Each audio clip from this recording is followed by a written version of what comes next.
Hello friends, आज मैं आपको टॉपिक कराने वाला हूँ जो कि हम पढ़ने वाले हैं deduction under chapter 6A।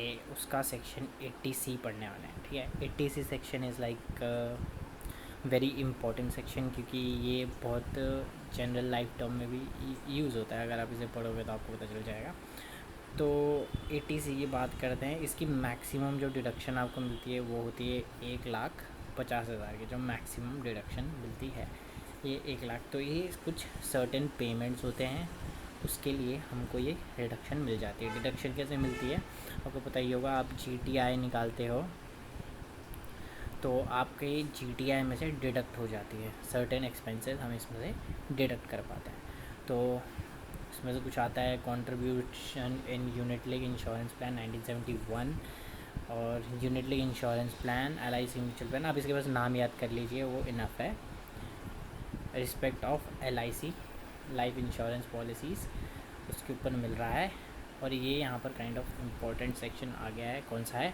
Section 10D। तो ये काफ़ी इम्पोर्टेंट सेक्शन है फ्रेंड्स, तो इसको समझते हैं।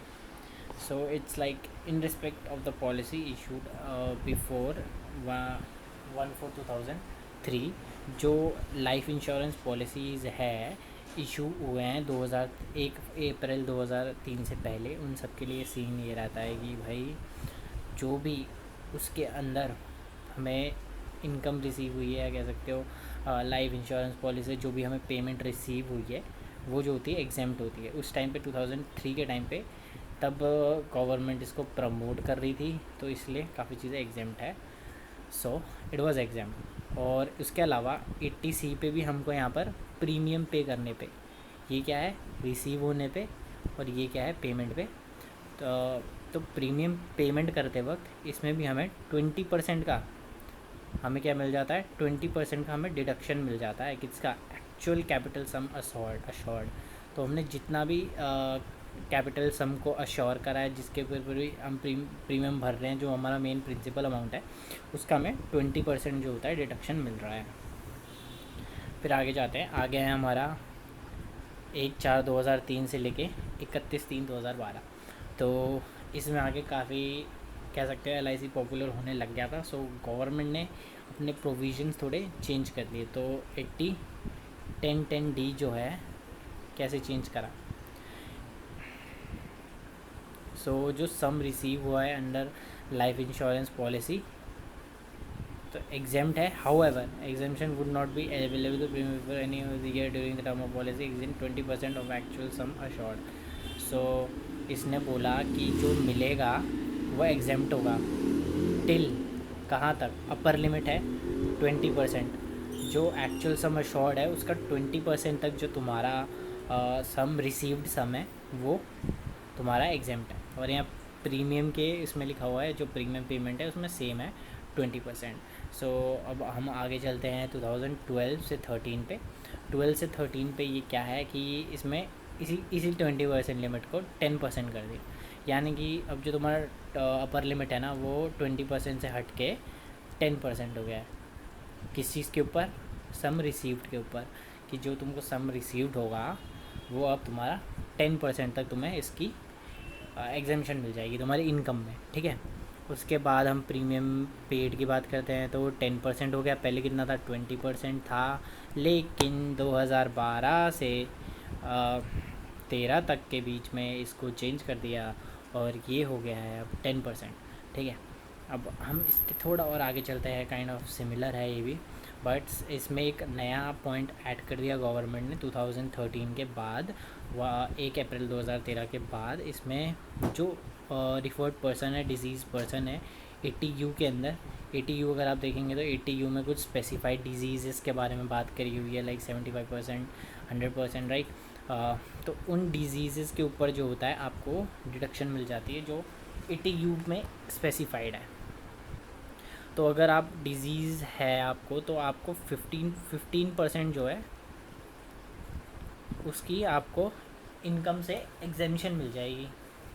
ठीक है, उसके बाद प्रीमियम में भी आपको जो है 15% की रिडक्शन मिल जाएगी। जो प्रीमियम आप पे कर रहे हो उस पेमेंट की आपको उसमें डिडक्शन मिल जाएगी। इनकम कम कर सकते हो कि हमारा ये खर्चा है, आप शो कर सकते हो कि मेरा ये खर्चा है, ठीक है। Where insurance on the life of any person other than mention in A, तो ये भी उसी का है, 2013 के बाद का है ये भी, कि इसमें लिखा है प्रीमियम वही 10% वाला, और इधर भी 10% वाला जो रिसीव हो रहा है उस पर 10% की डिडक्शन है, अप टू 10% की डिडक्शन है, एग्जेम्पशन है। और यहाँ पर जो है टिल 10% की आपको यहाँ पर डिडक्शन मिल जाती है पेमेंट करने पे। तो अब हम आगे चलते हैं, not important but let's see this. Okay, premium paid to respect of contract of deferred annuity. So तुम डिफर्ड एन्यूटी पे जो भी तुम पे करते हो, नाम याद कर लो बस, इस पे तुमको डिडक्शन मिल जाती है, क्योंकि जितने मैंने क्वेश्चन सॉल्व करे हैं उसमें इतना तो आता नहीं है।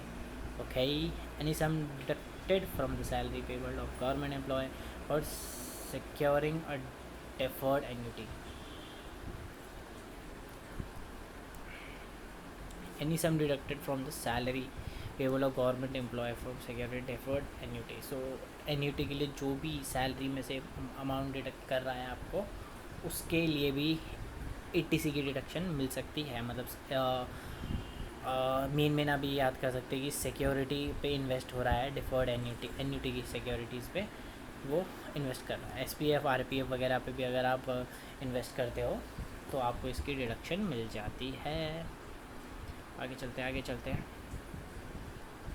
सुपर एन्यूएशन फंड में भी अगर आपको इसमें इन्वेस्ट करोगे तो आपको 80C की डिडक्शन मिलेगी, बिल्कुल मिलेगी।